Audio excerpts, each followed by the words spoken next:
전능하사 천지를 만드신 하나님 아버지를 내가 믿사오며 그 외아들 우리 주 예수 그리스도를 믿사오니 이는 성령으로 잉태하사 동정녀 마리아에게 나시고 본디오 빌라도에게 고난을 받으사 십자가에 못 박혀 죽으시고 장사한 지 사흘 만에 죽은 자 가운데서 다시 살아나시며 하늘에 오르사 전능하신 하나님 우편에 앉아 계시다가 저리로서 산 자와 죽은 자를 심판하러 오시리라. 성령을 믿사오며 거룩한 공회와 성도가 서로 교통하는 것과 죄를 사하여 주시는 것과 몸이 다시 사는 것과 영원히 사는 것을 믿사옵나이다. 아멘. 함께하는 말씀은 다니엘서 4장 19절과 27절 이 두 절만 보겠습니다. 다니엘서 4장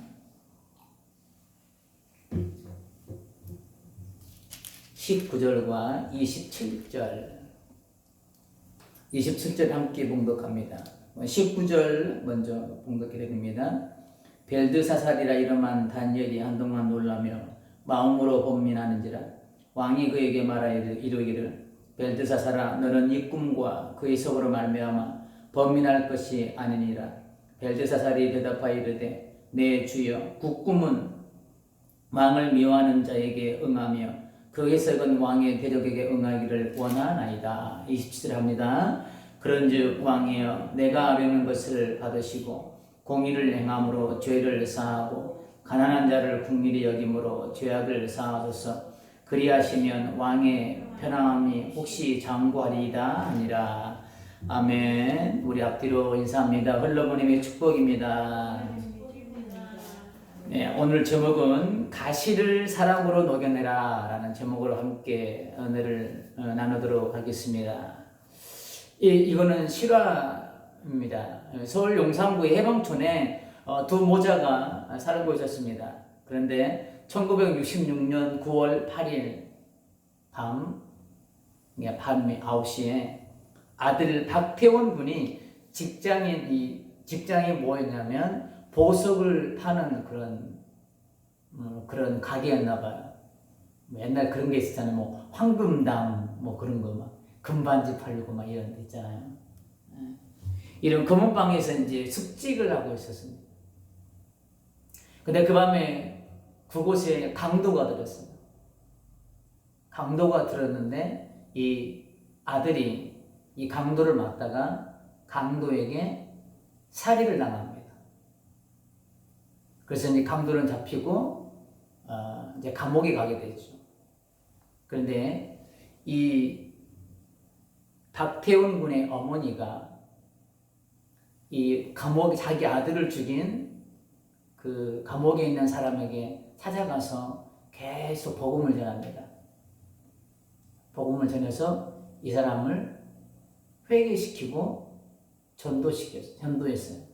그래서 하나님의 사람으로 만들었어요. 이분이 누구냐면 임애근 여사님이라고 그래요. 권사님인지 잘 모르겠지만, 그래서 그 아들을 죽인 그 사람을 자기 친아들로 입양합니다. 자기 아들을 죽인 그 사람을 자기 친아들로 입양해요. 우리가 너무나도 잘 알고 있는 사랑의 원자타 손영원 목사님도 비슷하죠. 그 아들을 죽인 북한 군인을 아들로 입양해서 아주 훌륭하게 잘 길러내셨죠. 이분도 그랬어요. 이 여자분 자기 아들을 죽인 아들을 친아들로 입양. 과연 이게 실화인데 만약 이게 내일이라면 과연 가능할까? 내일이라면 원수를 사랑하는 것 인간의 힘으로는 도저히 할 수 없는 사랑일 겁니다. 인간의 힘으로는 가시를 품으면 자기가 찔린다는 것을 알고도 가시를 품는 것 품을 수 있을까요? 선인장을 이렇게 확 껴안을 수 있을까요? 못해. 진짜 어리석은 거죠. 그런데 이렇게 어리석게만 보이는 사랑을 하신 분이 바로 예수님이세요. 오늘 본문에도 이 사랑을 보여주고 있는 다니엘의 모습을 볼 수 있습니다.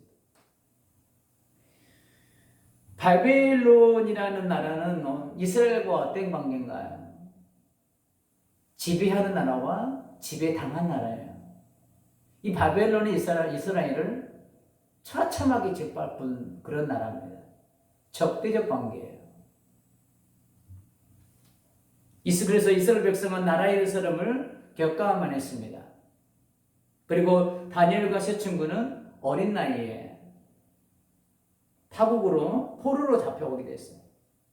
그리고 바벨론에서 죽음의 고비를 계속 지금 넘기고 있죠. 바벨론에서 다니엘과 세 친구를 통해 하나님의 능력을 보았던 느부갓네살 왕은 그럼에도 불구하고 카멜레온처럼 수시로 손바닥 뒤집듯이 어느 날은 하나님을 찬양하라고 했다가 어느 날은 금신상을 세워놓고 절하지 않으면 죽인다고 했다가 어느 장단에 춤을 추라는 거예요 도대체. 이게 느부갓네살 왕의 모습이에요. 어디로 튈지 모르는 럭비공과 같은 그런 사람이 느부갓네살 왕이라는 거죠. 오늘은 이랬다가 내일은 저랬다가. 그리고 느부갓네살 왕은 다니엘 자신의 모든 것을 한순간에 빼앗아갖고 어린 나이에 부모님의 사랑을 받으며 살아야 하는데 그 모든 일상들을 파괴한 나라가 바벨론이고 느부갓네살 왕입니다. 그러기에 다니엘에게 있어서 이 느부갓네살 왕은 가시와 같은 존재야. 도저히 품을 수 없는 그런 존재. 가까워질 수 없는 그런 존재. 이런 원수 같은 사람을 곁에서 보자 해야 하는 상황이 어떻게 보면 지옥과도 같았을 거예요. 인간적 시각으로 보면. 그러나 지옥과 같은 상황을 다니엘은 사랑으로 품어내면서 지금 천국을 지금 만들어내고 있어요. 천국을 지금 누리고 있어요. 그 과정을 한번 우리가 한번 왜 그런지 이 다니엘이 지옥과 같은 상황을 어떻게 해서 천국으로 바꿔내며 천국을 누릴 수 있었는지 우리가 한번 짚어보면서 나눠보도록 하겠습니다. 이제 느부갓네살 왕이 두 번째로 꿈을 꿉니다. 두 번째 꿈을 우리가 지난주에 살펴보았죠. 그런데 그 누구도 그 꿈을 해석하지 못합니다. 그런 가운데 다니엘이 왕이 꾼 꿈에 대해 듣고 난 후에 다니엘의 모습이 참 이채로워요. 다니엘에게 이제 느부갓네살 왕이 꿈 이야기를 했을 거 아니에요. 그런데 하나님께서 이 다니엘에게 꿈을 해몽할 수 있는 은혜를 주셔가지고 이 느부갓네살 왕의 꿈의 이야기를 듣고 다니엘이 이 대처하는 모습이 참 은혜로워요. 보면 19절 볼까요? 벨드사살이 일어난 다니엘이 한동안 놀라며 한동안 놀랐어요. 자, 우리 상상해 보세요 한번. 그냥 지나칠 수 있는 꿈이잖아요. 왜요? 느부갓네살 왕과 이 다니엘은 가까워질 수 없는 사이예요. 다니엘의 일상을 모두 다 빼앗아간 사람이에요. 자기 나라를 짓밟은 나라 왕이에요. 그런데 한동안 놀랐어요. 왜 놀랐을까요? 이따가 나오겠지만 이 느부갓네살 왕이 앞으로 어떤 일을 겪어야 되는지에 대해서 이 꿈을 들어보니까 하나님께서 이 느부갓네살 왕에게 어떠한 벌을 내리실 것인지 이 다니엘을 듣고 너무나 놀란 거예요. 쌤통이다 그래. 잘됐다. 우리나라 짓밟더니 우리를 그렇게 힘들게 하더니 하나님이 잘됐다 아주. 이게 아니에요. 다니엘의 마음에는. 그리고 한동안 놀랐어요. 그 다음에 중요합니다. 마음으로 번민하는지라. 마음으로 번민했어요. 비록 자기 나라를 빼앗고 자기들을 죽이려 했던 왕이지만 그 꿈을 듣고 다니엘은 조금 전에 말씀드렸듯이 쌤통이다 라고 생각하지 않고 충격에 빠졌습니다. 충격이에요. 그리고 겉모습만 걱정하는 척하지 않고 진심을 담아 마음으로 지금 걱정하고 있는 거예요. 마음으로. 지금 느부갓네살과 이 다니엘의 관계가 어떤 관계인데요? 바벨론과 이스라엘의 관계가 어떤 관계인데요? 견원지간 같은 지배국과 피지배국, 원수직, 어떻게 보면 원수지간인 거예요. 그럼에도 불구하고 이 다니엘은 뭐라고 또 표현을 하면 내 주여, 내 주여, 내 주라는 단어까지 동원해 가면서 놀라우면서 마음으로 지금 걱정하고 있는 거예요. 이런 속담이 있습니다. 사천이 땅을 사면 배가 아프다. 왜 배가 아파야 할까요? 사촌이라도 내 친척인데 잘 되면 좋은 거 아닌가요? 근데 왜 배가 아파야 되는 걸까요? 축하해 줄 일 아닐까요? 그런데 원수 같은 사람이 땅을 사고 잘 먹고 잘 사는 모습을 본다면, 사촌이 땅을 사도 배 아픈데 나와 원수지간인 저 인간이 잘 먹고 잘 살아요. 들려오는 소문에 뭐 남편이 승진했다는 둥, 연봉이 올랐다는 둥, 어디 무슨 지구에 아파트를 당첨 뭐 됐다는 둥, 이런 이야기가 들려와요. 사촌이 땅을 가면 배 아플 정도면, 만약에 원수가 그 정도 되면 아마 우리는 병원에 입원해야 정도가 될 거예요. 병원에 입원해야 될 정도. 119를 불러라, 119. 시편 기자는 이렇게 고백합니다. 아마 시편 기자도 아마 그런 경우를 좀 당했나 봐요.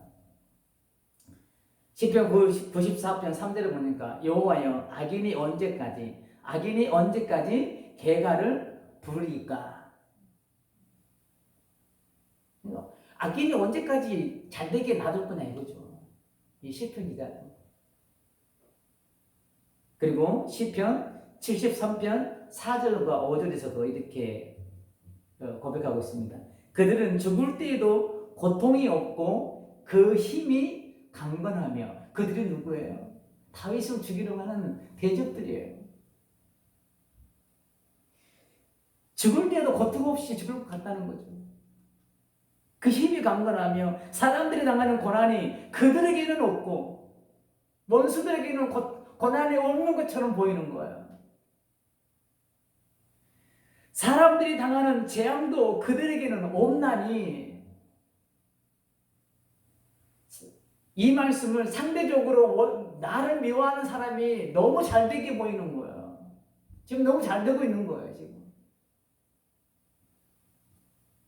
그리고 12절에서도 고백합니다. 볼지어다 이들은 악인들이라도 항상 평안하고 재물은 더욱 불어나는도다. 너무 배 아픈 거 아닙니까? 간략하게 말씀드리면 악인이 잘 되는 거예요. 나와 원수지간인 사람이 너무 잘 되는 거예요. 그냥 돈도 잘 벌고 승승장구하는 겁니다.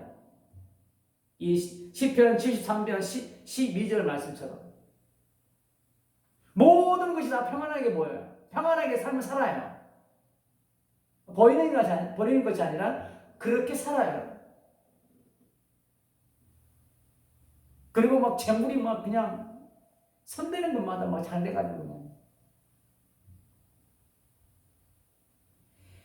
배가 아플 만도 하죠.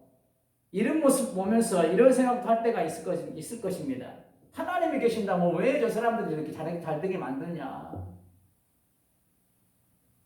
안 믿는 사람들이 그런 이야기 하죠. 하나님이 있다면 왜 저런 어린 아이들이 죽어야 되고, 죄 없는 사람들이 왜 죽어야 되냐? 저렇게 착한 사람이 왜 죽어야 되냐?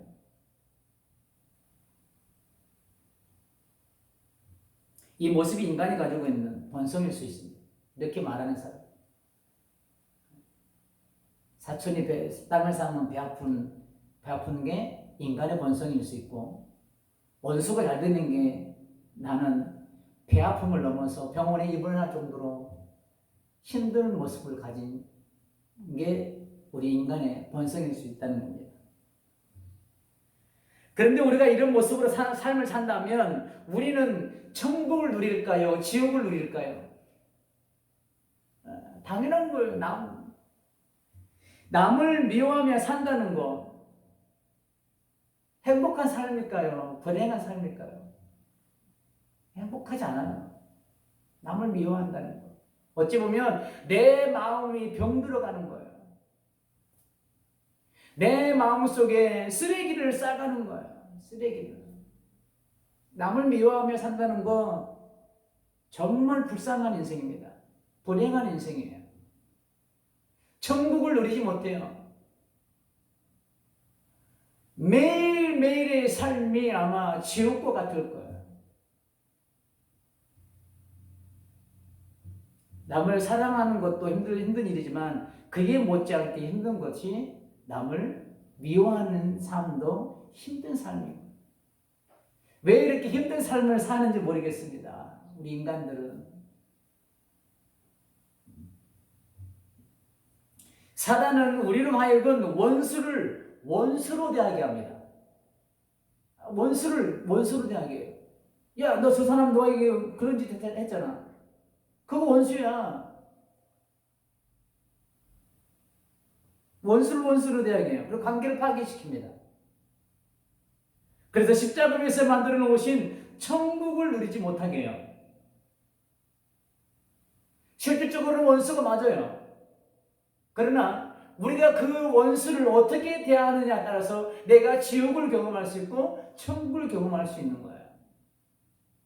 사단은 우리에게 십자가 위에서 만들어 놓으신 이미도 내 안에 허락하신 그 천국의 은혜를 누리지 못하게 만들어요. 어떻게 해요? 원수를 보게 만들어서, 원수를 사랑하지 못하게 만들어서 우리는 지옥을 날마다 헤매게 만드는 거예요. 사단이에요.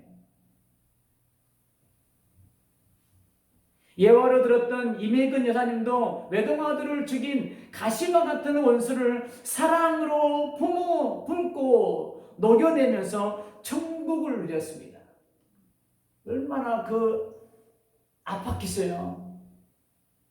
처음에 자기 외동아들을 죽인 그 사람을 면회 갔을 때에 이 어머니의 마음이 얼마나 아팠겠어요.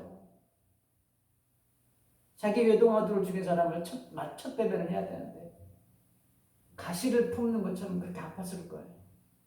그런데 이 어머니는 그럼에도 불구하고 이 가시와 같은 자기 아들을 죽인 사람을 꼭 껴안고 사랑으로 녹여냈어요. 이 사랑이 이 사람을 변화시킨 거예요. 우리도 할 수 있습니다.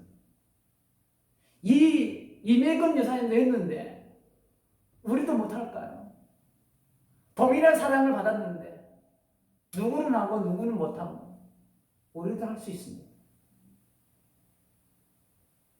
예수님께서 하신 말씀을 우리가 한번 떠올려 봅니다. 마태복음 5장 43절과 44절을 보면 십자가의 완성을 이렇게 표현하고 있습니다.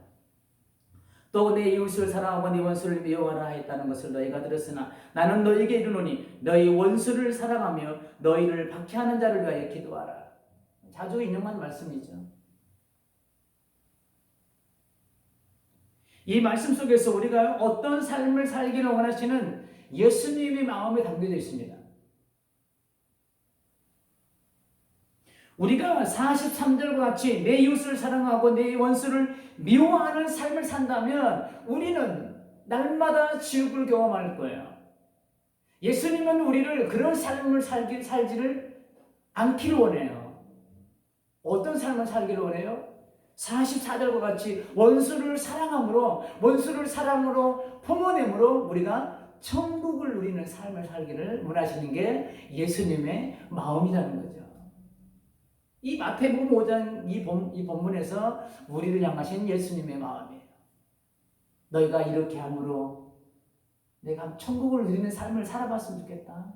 너희가 이렇게 함으로 한번 천국이 어떤 것인지 한번 경험해 보았으면 좋겠다. 이런 마음으로 말씀하시는 거예요.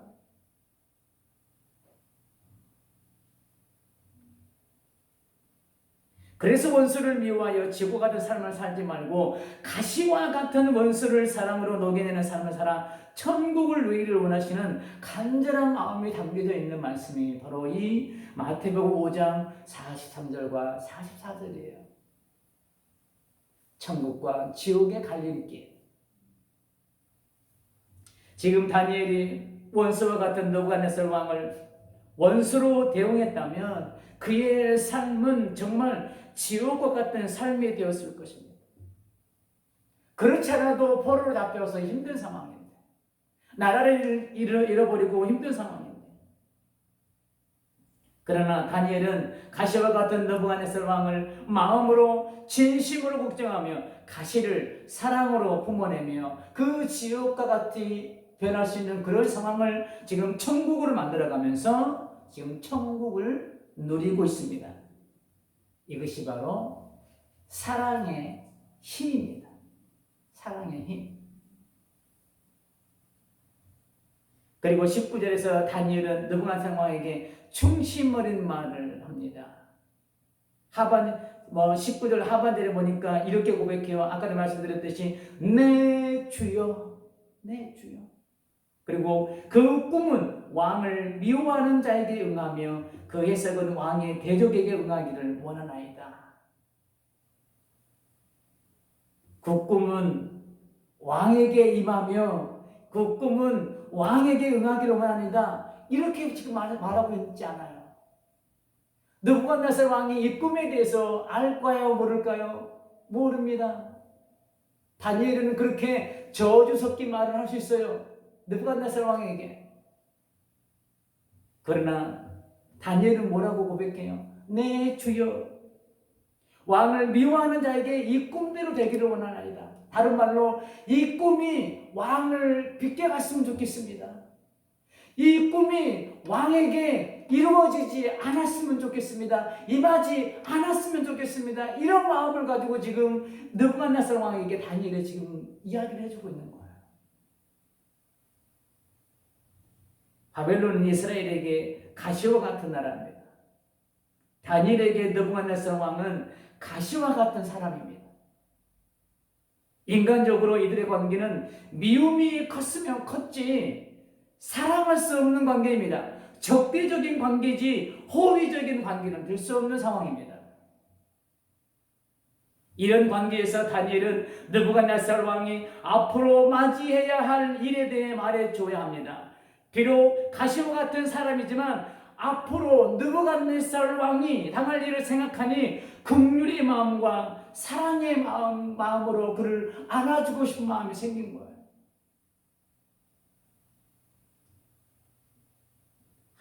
여기에서 하나님의 마음을 우리가 볼 수 있어요.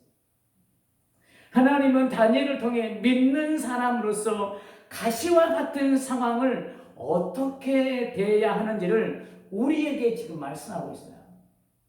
가시와 같은 상황을, 원수와 같은 사람을 우리가 어떻게 대해야 되는가? 가시와 같은 상황을 사랑으로 품고 녹여내면서 천국을 누릴 수 있는 삶의 원리를 우리에게 지금 보여주고 있는 거예요. 다니엘을 통해서. 다니엘이 느부갓네살 왕을 사랑과 긍휼로 품어주는 모습을 통해서. 오늘 살아가는 우리에게도 동일한 그런 상황을 만났을 때에 우리가 어떤 삶을 살아갈 것인가에 대해서 그 삶의 원리를 우리에게도 보여주고 있다는 것이죠. 가시가 무성한 선인장을 품는 거 무모한 짓입니다. 진짜 어리석은 짓이죠.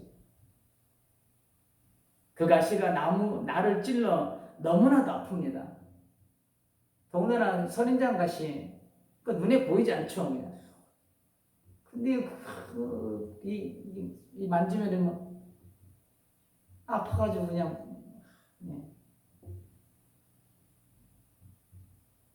그리고 나의 진심도 모르고 나의 품을 벗어나려고 몸부림치면 그 가시는 나를 더욱 깊게 찌릅니다. 이거를 조금 더 깊게 해석하면 우리가 원수를 사랑으로 품어내려고 할 때 상대방은 나의 진심도 모르고 더욱 거세게 나의 마음을 아프게 할 수도 있다는 거예요. 나는 사랑으로 대하는데 상대방은 나의 모습을 보면서 이것은 가식이야 라고 하면서 오히려 나의 진심을 진심으로 받아들이지 않고 가식적으로 받아들이면서 나의 마음을 더욱더 아프게 할 수 있다는 거죠. 생각해 보세요. 내가 가시나무를 품고 있어요. 근데 이 가시나무가 자꾸 나의 품을 벗어나려고 막 움직여요. 그러면 이 가시는 어떻게 될까요? 나의 몸을 더 찌르는 거예요. 막 가만히 있으면 괜찮은데 그런 거라는 거죠.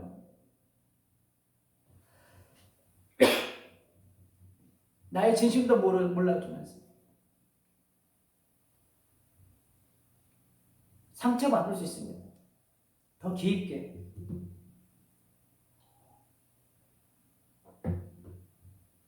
그래도 우리는 포기하지 말고 사랑으로 끝까지 가시를 품어 봅시다. 그 사랑의 가시를 녹여낼 것이에요. 그 가시가 녹여 나의 삶을 윤택하게 만드는 기초석이 될 줄 믿습니다. 이 사랑이 바로 나를 향하신 예수님의 사랑인 거예요. 우리는 원초적으로 가시와 같은 존재였습니다. 가시와 같은 존재. 법궤를 뭘로 만들죠? 시띠나무로 만듭니다. 이게 이스라엘의 가시나무예요. 정말 쓸모없는 나무예요. 재료로는 쓸 수 없는 그런 나무예요. 그런데 거기 있는 가시를 다 제거하고 다 깎고 면을 다 맞춰서 거기에 금을 입힌 거기에 법궤를 넣어요. 우리는 원초적으로 그런 가시와 같은 존재다. 주님은 가시를 품으면 자기를 찌를 것을 알면서도 가시와 같은 나를 끝까지 품어주셨어요. 나의 온몸을 드러고 있던 죄의 가시를 십자가에 위해서 본인의 생명을 던지심으로 그 모든 죄의 가시를 제거하시고 다듬으셔서 말씀의 보화를 담을 수 있는 법궤로 나를 탈바꿈시켜 주셨습니다. 질그릇 같은 나에게 보화를 담을 만한 보화를 담아주셨다는 거죠. 가시나무와 같은 나를 감히도 말씀을 담는 법궤로 만들어 주셨다는 거죠. 그 법궤에다가 하나님께서 금으로 입혀 주셔가지고 이게 가시나무였는지 무슨 나무였는지 정체를 알 수 없을 정도로 그 모든 정체가 완전히 바뀌어버린 거예요. 완전히. 이 사건이 어떤 사건이에요? 십자가의 은혜인 거예요. 이게. 우리 전 인격을 바꾸려는 사건. 우리의 전 모습을 완전히 없애버리고 새로운 모습으로 하나님의 형상을 회복시키는 은혜. 이 은혜가 바로 십자가에 의해서 이루어진 은혜라는 거죠.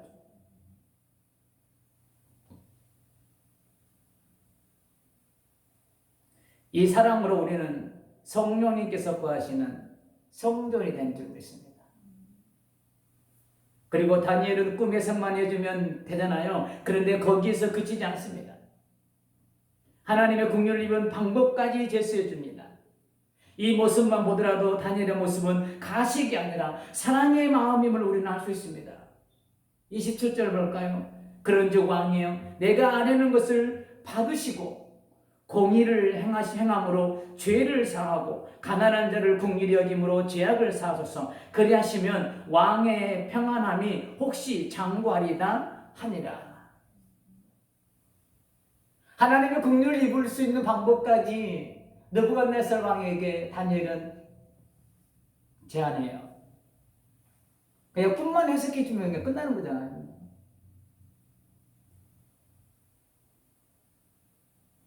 예수님께서도 가시와 같은 나를 사랑으로 품어주시면서 그 모든 가시를 제거해 주시면서 그 사랑을 받은 우리가 어떤 삶을 살아야 할 것인지도 우리에게 제시해 주고 있습니다. 우리를 사랑으로 품어주시기도 주신 것도 감사한데 그 은혜 받은 우리가 어떻게 삶을 살아야 할 것인가. 마가복음 12장 30절과 31절의 말씀이에요. 두 가지를 당부합니다. 첫째는 네 마음을 다하고 목숨을 다하고 뜻을 다하고 힘을 다하여 주 너희 하나님을 사랑하라 하신 것이요. 첫 번째. 둘째는 이것이니 내 이웃을 내 자신과 같이 사랑하라 하시는 것이다. 이보다 더 큰 계명이 없느니라. 이루는 하나님의 사랑, 수평적으로는 이웃사랑. 가시와 같은 이웃을 사랑으로 품어내는 것이 하나님을 사랑하는 것이 되는 거예요. 조금 더 그 범위를 좁혀보면 하나님의 자녀가 나에게 가시가 될 때가 있습니다. 그런데 우리 한 공동체를 섬기는 그 지체가 가시와 같은 그 지체를 내가 사랑으로 품어내는 게 곧 하나님을 사랑한다는 거예요. 것이 된다는 거예요. 하나님을 사랑하는 게 별다르게 있는 게 아닙니다. 하나님 사랑하는 방법이 따로 있고 이웃을 사랑하는 게 이게 별개가 아니라는 거예요. 하나님의 자녀를 곧 사랑하는 게 하나님을 사랑하는 것이 된다는 거예요. 하나님의 사랑이 내 안에 있으면 이웃 사랑도 자연히 된다는 거예요. 그러니까 이거는 별개가 아니라 하나로 된 거예요. 하나를 말씀하고 계십니다. 비록 가시가 돋친 지체이지만 그 역시도 하나님께서 택하신 하나님의 자녀이기에 그를 사랑으로 품어주는 것이 곧 하나님을 사랑하는 것이 된다는 겁니다.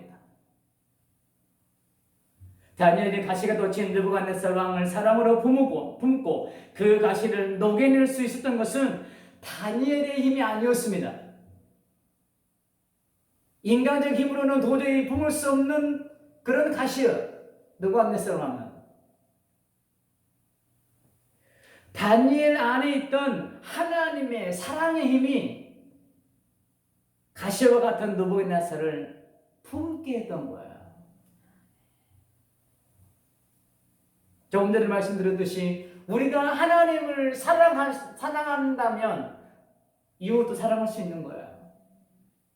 하나님의 그 사랑이 내 안에 차고 넘치면 이웃도 사랑할 수 있는 거예요. 지체들을 사랑하는 게 곧 하나님을 사랑하는 거예요. 우리 역시도 원수와 같은 이웃, 얼굴도 보고 계시는 지체, 가시가 돋친 말 한마디 하는 그런 이웃과 지체들, 말 속에 뼈가 있는 거예요. 농담처럼 던지는 말 속에 그 사람의 본심이 담겨 있는지도 모르겠지만 말 한마디 하는 것들이 다 내 안에 막 뼈가 섞인 가시가 돋친 말처럼 막 던지는 거예요. 그런 이웃과 지체들을 품어낸다는 것은 나의 힘으로는 불가능합니다. 하나님께서 그런 법을 정해놓으셨죠. 이에는 이, 눈에는 눈. 오래전에 제가 11시에도 설교 시간도 한번 말씀드렸지만 하나님 왜 이런 법을 정해놓으셨을까요? 내가 이가 하나 빠졌어요. 근데 인간의 본성은 이가 상대방의 이를 하나 빼가지고는 속이 풀리지 않는 게 인간의 본성인 거예요. 2개, 3개 빼야 돼. 내가 속이 풀리는 거예요. 내가 한 대 맞으면 나는 2대, 3대 때려야지 내 속성이, 이 속사람이 시원해지는 게 인간의 본성인 거예요. 그렇기 때문에 하나님께서는 인간의 본성을 너무나도 잘 알고 있었기 때문에 이에는 네가 이가 하나 빠졌으면 상대방도 이를 하나만 빼라. 2개 빼면 안 된다.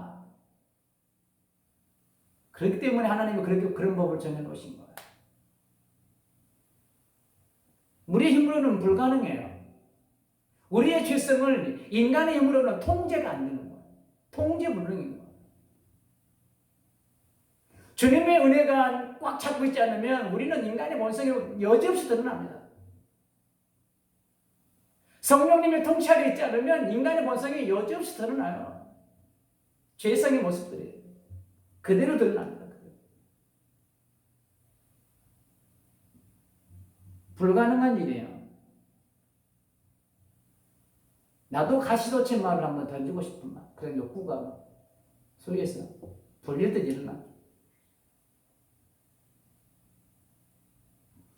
그러나 그런 가시돋친 지체들을 포문낼 수 있는 힘의 원동력은 내 안에 부어진 예수님의 사랑이 가시와 같은 이웃과 지체들을 품고 녹여내게 한다는 겁니다. 이 안에 그 예수님의 사랑이 부어져 있습니다. 용광로와 같은 거예요. 모든 들어가면 다 녹여내는 예수님의 사랑은 그런 사랑입니다. 그 사랑의 힘을 믿고 내 주변에 가시가 돋친 지체가 있다면 한번 우리가 품어봅시다. 때로는 아플 겁니다. 그래도 주님이 나를 포기하지 않으신 것처럼 우리도 포기하지 말고 끝까지 한번 품어봅시다. 그때 여러분의 삶은 천국이 될 겁니다. 예수님의 그 사랑이 그 가시를 녹여서 내가 지옥의 삶을 사는 것이 아니라 천국을 경험하는 그런 삶이 될 줄 믿습니다. 결론입니다. 가시와 같고 원수와 같은 느부갓네살 왕이 앞으로 어떤 힘겨운 일을 당할 것을 알고 있던 다니엘은 다시 한 번 말씀드리지만 쌤통이가 이 마음이 아니라 진심과 사랑이 가시와 같은 느부갓네살 왕을 지금 품어내게 했습니다. 그 사랑은 다니엘이 가지고 있는 인간적 연민과 사랑이 아니었습니다. 인간적 사랑이 아니었어요. 다니엘의 전 삶을 뒤덮고 있던 하나님의 사랑이 가시를 품어내게 했고 녹여내게 했던 겁니다. 나의 전 삶이 가시로 뒤덮었던 나를 십자가 위에서 가시덤불을 걷어주시고 그 자리에 예수님의 사랑의 잔미를 쫙 깔아주신 거예요. 상상해보세요. 그 내 삶에 대한 가시덤불이가 다 있어가지고 누가 하나 앉을 자리 없을 만큼 그렇게 막 가시덤불이 가득해졌는데 십자가 위에서 그 모든 가시덤불을 다 제거해주고 이사야 말씀처럼 돌을 제하고 거기에 망대를 세우고 극상품의 포도를 심어놨다는 거예요. 파란 잔디가 깔려있는데 삶의 모습을 상상해보세요. 예수님이 십자가에서 그런 은혜를 우리에게 베풀어 주신 거예요. 굵은 가시로 만든 가시멜루관, 살을 찢는 모든 채찍, 선과 발에 무자비하게 박힌 못, 이 모든 고통을 견디게 했던 힘이 바로 나를 사랑한 사랑의 힘이었다는 거죠. 이 사랑의 힘이 이 고통들을 이겨내게 했어요. 이 사랑의 힘이 고통보다 더 컸기 때문이에요. 이 사랑이 여러분의 삶을 전부를 덮고 있습니다. 나 힘으로는 가시와 같은 지체를 품어낼 수 없지만 나의 삶을 덮고 있는 주님의 사랑이 가시 돋친 지체와 이웃을 품어내게 하고 그 가시를 녹여내게 할 겁니다. 나를 덮고 있는 주님의 그 사랑이 내가 품고 있는 그 가시를 녹여낼 거예요. 다니엘의 주변 상황은 모든 것이 가시와 같은 상황이지만 그것을 하나님의 사랑으로 품어내어 천국의 은혜를 누리고 있듯이 우리도 이런 삶을 살아 여러분의 삶이, 우리 권사님의 삶이 윤택하고 천국을 누리는 귀한 우리 성도님들과 권사님의 삶이 되시기를 주님의 이름으로 축복합니다. 아멘.